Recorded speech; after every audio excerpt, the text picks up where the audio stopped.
ನನ್ನ ಹೆಸರು ತನುಶ್ರೀ ಸಂದೀಪ್ ಕೋಳಿ. ನಾನು 6ನೇ ತರಗತಿಯಲ್ಲಿ ಓದುತ್ತಿದ್ದೇನೆ. ನನ್ನ ಶಾಲೆಯ ಹೆಸರು ಕರ್ನಾಟಕ ಪಬ್ಲಿಕ್ ಶಾಲೆ ಚಂದಗಿ. ನಾನು ಮಾಡುತ್ತಿರುವ ಪ್ರಯೋಗದ ಹೆಸರು ಪ್ಲವನತೆ. ಬೇಕಾಗುವ ಸಾಮಗ್ರಿಗಳು: ಗ್ಲಾಸ್, ಬ್ಲೇಡ್, ನೀರು. ಮಾಡುವ ವಿಧಾನ: ಒಂದು ಗ್ಲಾಸ್ನಲ್ಲಿ 75% ನೀರನ್ನು ಹಾಕಿಕೊಂಡು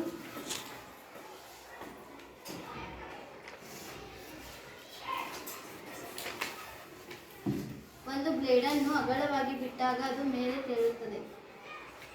ಅದೇ ಬ್ಲೇಡನ್ನು ನೇರವಾಗಿ ಬಿಟ್ಟಾಗ ಅದು ಮುಳುಗುತ್ತದೆ. ತೀರ್ಮಾನ: ಈ ಪ್ರಯೋಗದಿಂದ ನಾವು ಮೊದಲನೇ ಬಾರಿ ನೀರಿನ ಮೇಲೆ ಬ್ಲೇಡನ್ನು ಬಿಟ್ಟಾಗ ಅಣುಗಳು ಒಟ್ಟಾಗಿ